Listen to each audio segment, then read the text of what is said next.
Bismillahirrahmanirrahim. Assalamualaikum warahmatullahi wabarakatuh. Apa kabar anak-anakku? MTS Surya Buana.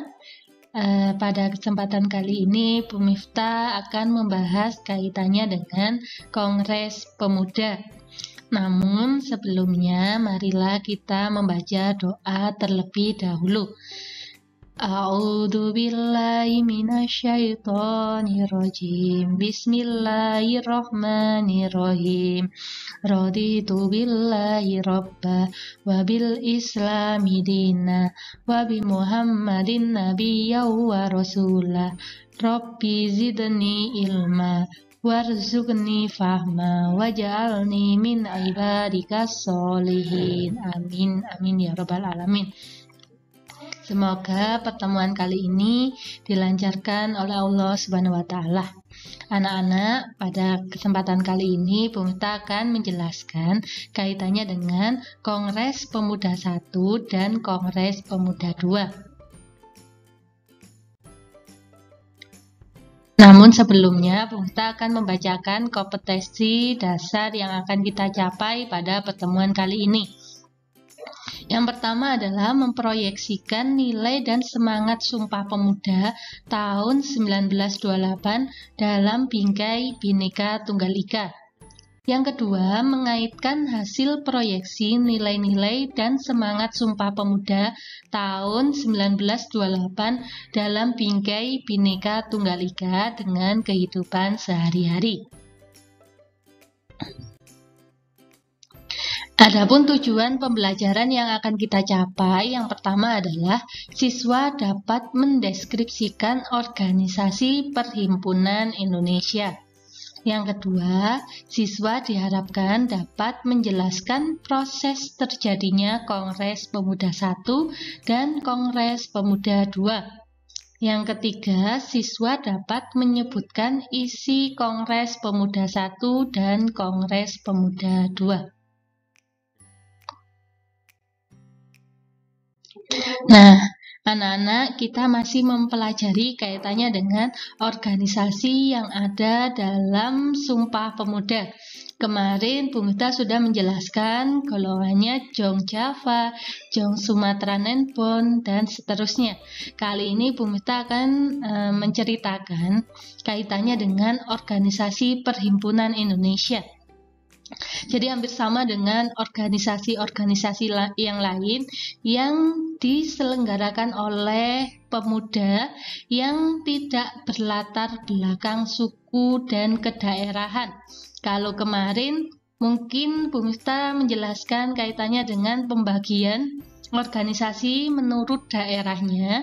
Jadi bisa berasal dari pemuda di Jawa atau pemuda di Sumatera, pemuda Batak, dan seterusnya.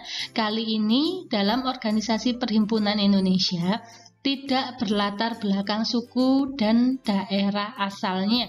Jadi semuanya bisa bergabung dalam organisasi Perhimpunan Indonesia. Dalam organisasi tersebut digencarkan dengan mengumandangkan persatuan bangsa Indonesia di Belanda. Jadi digencarkan kaitannya dengan persatuan Indonesia di Belanda sana. Beranggotakan para pemuda dari berbagai suku dan pulau di Indonesia, lahirnya berbagai organisasi pemuda dan adanya keinginan pemuda untuk bersatu, para pemuda menghimpunkan dirinya dalam Kongres Pemuda.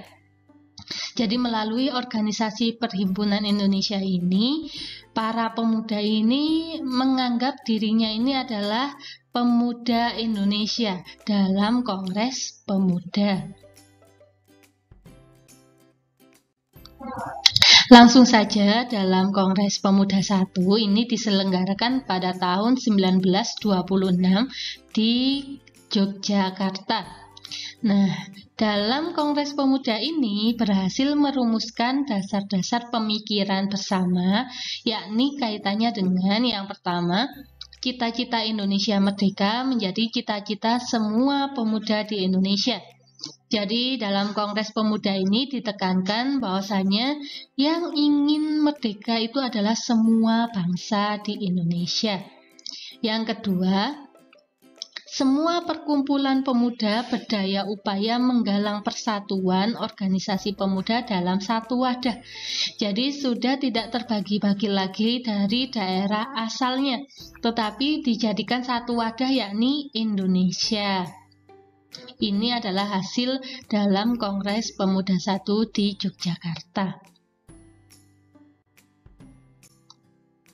Yang kedua adalah Kongres Pemuda 2 yang biasa kita kenal dengan Kongres Pemuda pada tanggal 28 Oktober 1928. Dalam Kongres Pemuda ini anak-anak dilaksanakan 3 kali rapat, 3 kali sesi dengan tempat yang berbeda-beda.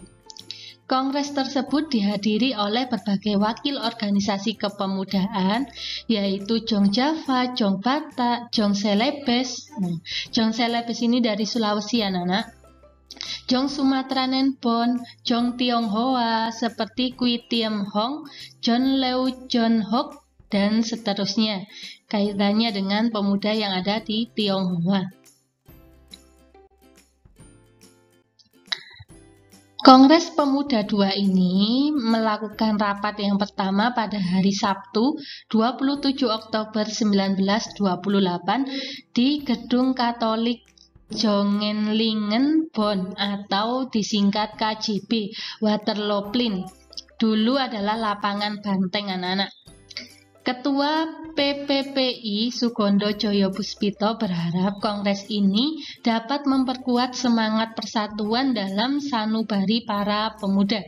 Jadi setelah Kongres Pemuda 1 lebih ditekankan lagi dalam Kongres Pemuda 2 kaitannya dengan semangat persatuan bangsa Indonesia ataupun pemuda yang ada di Indonesia. Muhammad Yamin tentang arti dan hubungan persatuan dan pemuda ini memiliki 5 faktor yang bisa memperkuat persatuan Indonesia yang disampaikan oleh Muhammad Yamin kaitannya dengan sejarah, bahasa, hukum adat, pendidikan, dan kemauan. Jadi 5 faktor ini bisa mempererat persatuan di Indonesia, anak-anak. Selanjutnya dilakukan lagi rapat kedua Kongres Pemuda 2 pada hari Minggu 28 Oktober 1928 di Gedung Os Java Bioskop, yakni membahas tentang masalah pendidikan. Purnomo Wulan dan Sarmidi Mangun Sarkoro berpendapat bahwa anak harus mendapat pendidikan kebangsaan. Harus pula ada keseimbangan antara pendidikan di sekolah dan di rumah. Anak juga harus dididik secara demokratis. Jadi pada rapat kedua ini berbeda dengan rapat pertama, anak-anak, karena ketika rapat pertama yang ditekankan adalah menggalang persatuan pemuda Indonesia, sedangkan rapat kedua yang diusung adalah kaitannya dengan bidang pendidikan, seperti yang diajarkan oleh Ki Hajar Dewantoro. Beliau harus menyeimbangkan seperti yang disampaikan Purnomo tadi sama Sarmidi, harus seimbang antara pendidikan di rumah dengan orang tuanya dengan pendidikan di sekolah, dan harus melakukan sesuatu hal dengan sesuai kemampuan atau kemauan anak, tetapi harus didasari dengan tanggung jawab. Yang ketiga, sebagai rapat penutup dari Kongres Pemuda 2, ini dilakukan di Gedung Indonesische Club Gebouw di Jalan Keramat Raya 106. Nah, ini adalah penggagasnya adalah Sunario, menjelaskan pentingnya nasionalisme dan demokrasi selain gerakan kepanduan. Jadi pada rapat yang ketiga ini yang diusung adalah rasa cinta terhadap tanah air, anak-anak. Rasa cinta bagaimana bisa memperlakukan negara kita ini dengan sebaik-baiknya. Ditambahkan dengan pendapatnya Ramlan mengemukakan bahwa gerakan kepanduan tidak bisa dipisahkan dari pergerakan nasional. Tidak luput dari organisasi yang dibuat oleh para pejuang sebelumnya. Nah, gerakan kepanduan sejak dini mendidik anak-anak disiplin dan mandiri, hal-hal yang dibutuhkan dalam perjuangan. Jadi, di sini lebih ditekankan kaitannya dengan kita bisa meraih kemerdekaan dengan mendisiplinkan anak-anak dan berperilaku mandiri. Sekarang silakan kalian kerjakan tugas dari Bu Miftah. 1 soal saja.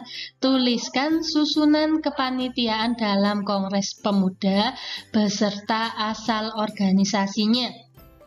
Misalnya, ketuanya si A berasal dari Pemuda Jawa atau Jong Java, misalnya seperti itu. Itu contohnya. Jadi silakan kalian tuliskan susunan kepanitiaannya mulai dari ketua, sekretaris, dan seterusnya itu berdasarkan daerah asal atau organisasi yang digeluti sebelumnya. Mungkin itu yang bisa Bung Ta sampaikan kaitannya dengan Kongres Pemuda 1 dan Kongres Pemuda 2, serta isinya tadi sudah Bung Ta jelaskan. Silakan kalian pelajari kembali. Semoga bermanfaat ilmu yang Bung Miftah berikan.